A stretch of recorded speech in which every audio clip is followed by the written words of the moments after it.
ವೀಕ್ಷಕರೇ, ಕೀಳಂಬಿ next YouTube channel ವೀಕ್ಷಿಸಲು ನಿಮಗೆಲ್ಲ ಸ್ವಾಗತ. ಇವತ್ತು ಶಿವಮೊಗ್ಗದ ಲಕ್ಷ್ಮೀ ನರ್ಸಿಂಗ್ ಹೋಮ್ನ ಹಿರಿಯ ಮಧುಮೇಹ ತಜ್ಞರಾದ ಡಾಕ್ಟರ್ KR ರವೀಶ್ ನಮ್ಮೊಂದಿಗಿದ್ದಾರೆ. ಡಾಕ್ಟರ್, ಇಂದಿನ ಕಾರ್ಯಕ್ರಮಕ್ಕೆ ಸ್ವಾಗತ. ನಮಸ್ಕಾರ ಎಲ್ಲರಿಗೂ. ಕಿಡ್ನಿಗೆ ಸಂಬಂಧಪಟ್ಟ ಭಯ ಕೂಡ ನಮಗೆ ಕಾಡುತ್ತೆ, ಅದ್ರ ಬಗ್ಗೆ ಸ್ವಲ್ಪ ತಿಳಿಸ್ಕೊಡಿ. ಹೌದು, ಅಂದ್ರೆ ಸಕ್ಕರೆ ಕಾಯಿಲೆಯಲ್ಲಿ ಕಿಡ್ನಿ ತೊಂದರೆ ಬರ್ತದೆ, ಅದನ್ನ ಮಾತ್ರೆಗಳಿಂದ ಬರ್ತದೆ ಅಂತ ಸ್ವಲ್ಪ ಪ್ರತಿಬಿಂಬಿಸುವ ಕೆಲಸ ನಡೀತದೆ.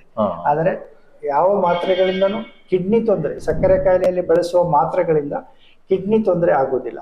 ಅದು ಆ ಒಂದು ಭಯ, ಅದಕ್ಕೆ ಆಧಾರ ಇಲ್ಲ.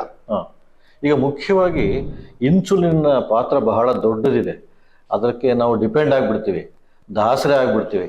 ಹಾಗಾಗಿ ಈ ಇನ್ಸುಲಿನ್ ತಗೋಬಾರ್ದ, ಅದೊಂದು ಅಡಿಕ್ಷನ್ ಆಗಬಾರ್ದ, ತಗೊಂಡ್ರೆ ಎಷ್ಟರ ಮಟ್ಟಿಗೆ ನಾವು ನಿಯಂತ್ರಣದಲ್ಲಿ ತಗೊಳ್ಬೇಕು, ದೇಹಕ್ಕೆ ಏನು ತೊಂದರೆ ಇದೆಯಾ, ಅದನ್ನ ಶುರು ಮಾಡಿದ್ರೆ ಒಂದ್ಸಲ ನಿಲ್ಸಕ್ಕೆ ಬರೋದೇ ಇಲ್ಲ, ಅದು ಲೈಫ್ ಲಾಂಗ್ ತಗೊಳ್ಬೇಕು ಅನ್ನೋ ಈ ಭಾವನೆ ಎಲ್ಲ ಇದೆ ನಮ್ಮಲ್ಲಿ.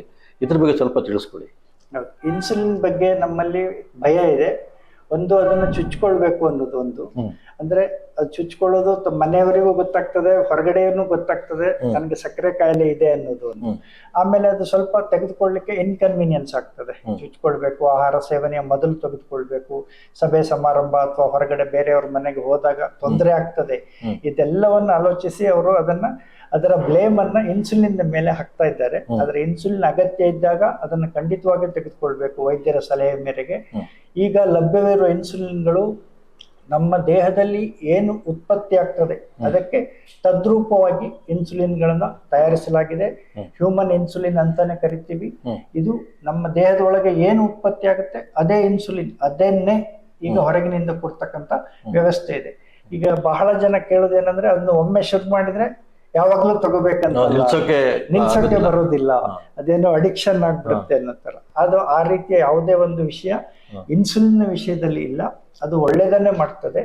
ಅದಕ್ಕೆ ಅಡಿಕ್ಷನ್ ಅಥವಾ ಏನೋ ಒಂದು ಅಂಟಿಕೊಳ್ಳುವ ಒಂದು ವಿಷಯ ಇಲ್ಲ, ಚಟ ಆಗೋದು ಇಲ್ಲ.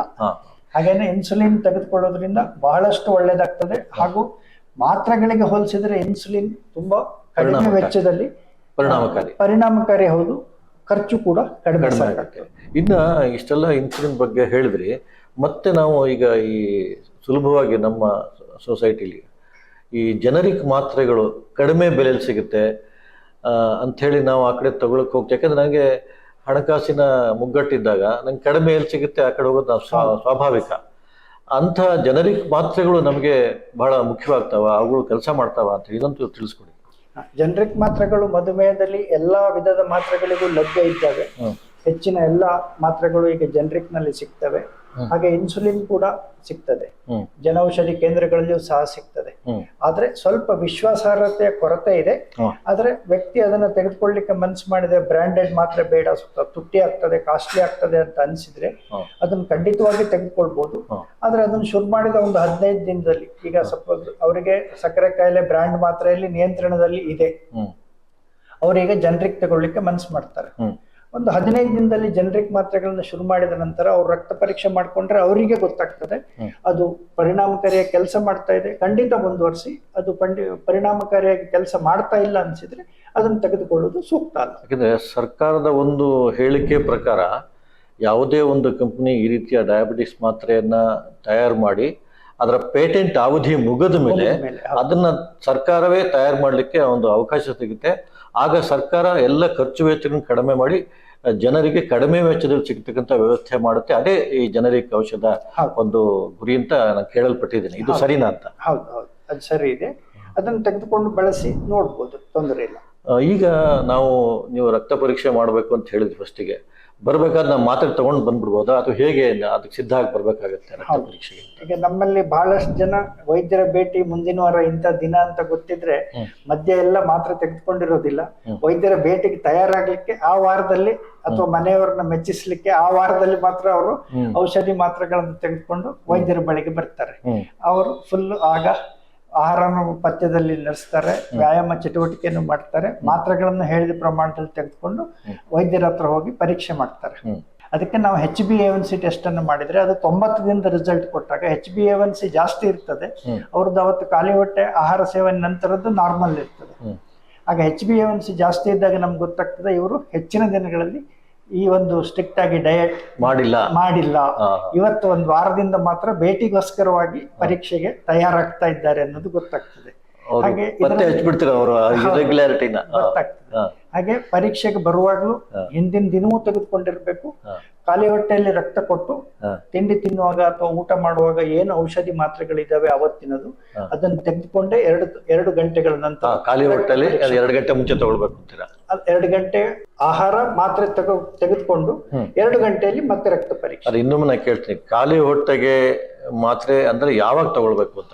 ಖಾಲಿ ಹೊಟ್ಟೆಗೆ ಮಾತ್ರೆ ಅಂದ್ರೆ ಊಟ ತಿಂಡಿಗೆ ಮೊದಲು ಇರ್ತದೆ ಅದು. ನಮ್ಮಲ್ಲಿ ಕೆಲವರು ಏನ್ ಮಾಡ್ಬಿಡ್ತಾರೆ ಅಂದ್ರೆ ಖಾಲಿ ಹೊಟ್ಟೆ ಅಂದ್ರೆ ಹಾಳು ಹೊಟ್ಟೆ ಅಂತ ಏನೋ ಅವ್ರು ತಪ್ಪಾಗಿ ಭಾವಿಸ್ಕೊಂಡು ಬೆಳಿಗ್ಗೆ ಎದ್ದಾಗ್ಲೇ ಮಾತ್ರೆ ತಗೊಳ್ತಾರೆ.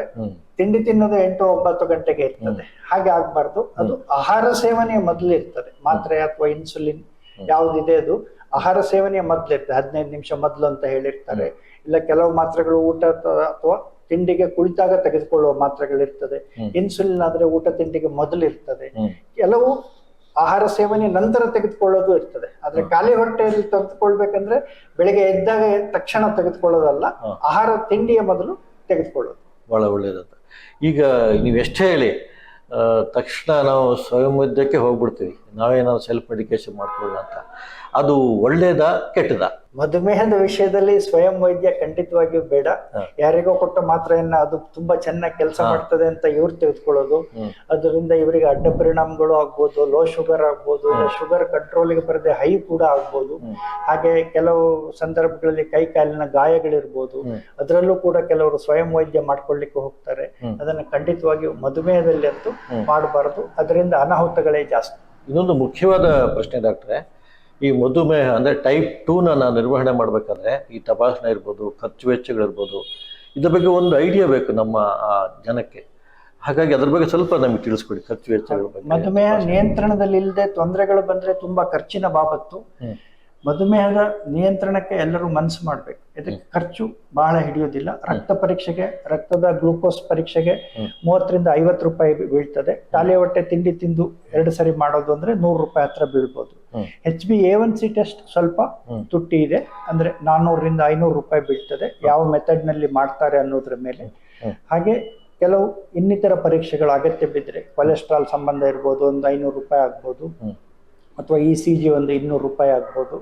ಬೇರೆ ಬೇರೆ ಟೆಸ್ಟಿಗೆ, ಕಣ್ಣಿನ ಪರೀಕ್ಷೆಗೆ ಒಂದು 800 ರೂಪಾಯಿ ಆಗ್ಬೋದು. ಹೀಗೆ ಇದಕ್ಕೆಲ್ಲ ಖರ್ಚು ಖಂಡಿತವಾಗಿಯೂ ಬೀಳ್ತದೆ. ವರ್ಷಕ್ಕೊಮ್ಮೆ ಆದ್ರೂ ಈ ಪರೀಕ್ಷೆಗಳ ಅಗತ್ಯ ಇರ್ತದೆ ಅಂಗಾಂಗಗಳಿಗೆ ಸಂಬಂಧಪಟ್ಟಂತೆ. ನಿಯಮಿತವಾಗಿ ತಿಂಗಳಿಗೊಮ್ಮೆ ಆದ್ರೂ ಖಾಲಿ ಹೊಟ್ಟೆ ಮತ್ತು ಆಹಾರ ಸೇವನೆ ನಂತರ ರಕ್ತದ ಗ್ಲೂಕೋಸ್ ಪರೀಕ್ಷೆಯನ್ನ ಮಾಡ್ಕೊಳ್ಬೇಕು. ಇದಲ್ಲದೆ ವಿಶೇಷವಾಗಿ ಕೆಲವು ಸಂದರ್ಭಗಳಲ್ಲಿ ಸಕ್ಕರೆ ಅಂಶದ ಬಗ್ಗೆನೆ ಈಗ ನಮ್ಗೆ ಕೆಲವು ತಂತ್ರಜ್ಞಾನ ಬೆಳೆದ ಹಾಗೆ ಮಧುಮೇಹದಲ್ಲಿ ಒಂದು ವಾರದ್ದು ಅಥವಾ ಒಂದು 14 ದಿನದ ನಮ್ಮ ರೋಗಿಯ ಗ್ಲೂಕೋಸ್ ಮಟ್ಟವನ್ನ ಪ್ರತಿ 15 ನಿಮಿಷಕ್ಕೊಮ್ಮೆ ಚೆಕ್ ಮಾಡುವಂತ ಸಾಧನಗಳು ಬಂದಿದ್ದಾವೆ. ಅದನ್ನ ಕಂಟಿನ್ಯೂಸ್ ಗ್ಲೂಕೋಸ್ ಮಾನಿಟರಿಂಗ್ ಅಂತ ಹೇಳ್ತೇವೆ, ಅಥವಾ ಆಂಬುಲೇಟರಿ ಗ್ಲೂಕೋಸ್ ಪ್ರೊಫೈಲ್ ಅಂತ ಹೇಳ್ತೇವೆ. ಒಂದು ಸಣ್ಣ ಒಂದು ಪಟ್ಟಿಯನ್ನ ಹಾಕಿರ್ತದೆ, ಅದರಲ್ಲಿ ಸೆನ್ಸರ್ ಇರ್ತದೆ. ಅದು ಮಾಹಿತಿಯನ್ನ 15 ನಿಮಿಷಕ್ಕೊಮ್ಮೆ ಮೊಬೈಲ್ ತರದ ಒಂದು ಡಿವೈಸ್ಗೆ ಕೊಡ್ತದೆ. ಇದರಿಂದ ಅನುಕೂಲ ಏನಪ್ಪಾ ಅಂದ್ರೆ ಕಷ್ಟಕರ ಸಂದರ್ಭ, ಸಕ್ಕರೆ ಕಾಯಿಲೆ ನಿಯಂತ್ರಣ ಆಗ್ತಾ ಇಲ್ಲದೆ ಇದ್ದಾಗ, ಅಥವಾ ಟೈಪ್ 1 ಡಯಾಬಿಟಿಸ್ ನಲ್ಲಿ ಯಾವಾಗ ಸಕ್ಕರೆ ಅಂಶ ಜಾಸ್ತಿ ಆಗ್ತಾ ಇದೆ ಆ ಸಂದರ್ಭಕ್ಕೆ ನಾವು ಔಷಧಿಗಳನ್ನ ಹೊಂದಿಸಬಹುದು.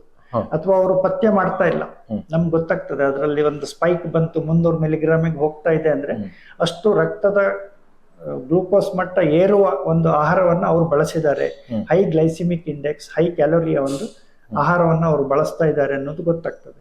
ಸೊ ಹೀಗೆ ತಂತ್ರಜ್ಞಾನ ಕೂಡ ನಮ್ಗೆ ಬಹಳ ಸಹಾಯ ಮಾಡ್ತದೆ. ಇದಕ್ಕೂ ಕೂಡ ಸ್ವಲ್ಪ ಖರ್ಚು ಬೀಳ್ತದೆ. ಒಂದು 5,000 ಹತ್ರ, ಒಂದು 14 ದಿನದ ರೀಡಿಂಗ್ ಕಂಟಿನ್ಯೂಸ್ ಬೇಕು ಅಂದ್ರೆ ಒಂದು 5 ರಿಂದ 8,000 ಖರ್ಚು ಬೀಳ್ತದೆ. ಖರ್ಚು ವೆಚ್ಚ ತಿಳಿಸ್ಕೊಟ್ರಿ. ಮುಖ್ಯವಾಗಿ ಸಾಮಾಜಿಕ ಅವಿಶ್ವಾಸ ಇತ್ತಲ್ಲ ಇದ್ರ ಬಗ್ಗೆ, ಅಂದ್ರೆ ಮದುವೆ ಆಗಬಾರ್ದು, ಮತ್ತೆ ಇಂಥ ರೋಗ ಇದ್ರೆ ಮುಚ್ಚಿಡ್ತಾರೆ, ಇವೆಲ್ಲ ಮಾಡಬೇಡಿ ಅನ್ನೋ ಒಂದು ಒಳ್ಳೆ ವಿಚಾರಗಳನ್ನ ತಿಳಿಸ್ಕೊಟ್ರಿ.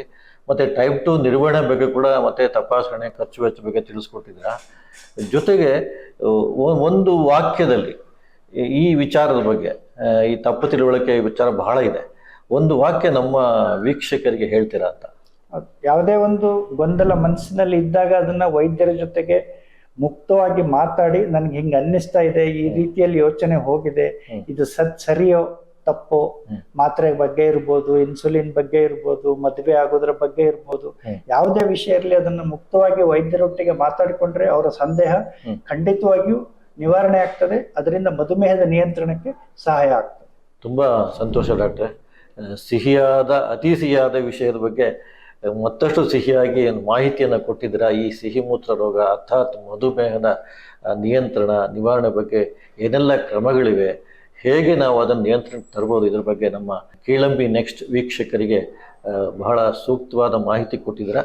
ನಿಮಗೆ ನಮ್ಮೆಲ್ಲ ವೀಕ್ಷಕರ ಪರವಾಗಿ ಧನ್ಯವಾದ. ನಮಸ್ಕಾರ. ಧನ್ಯವಾದಗಳು.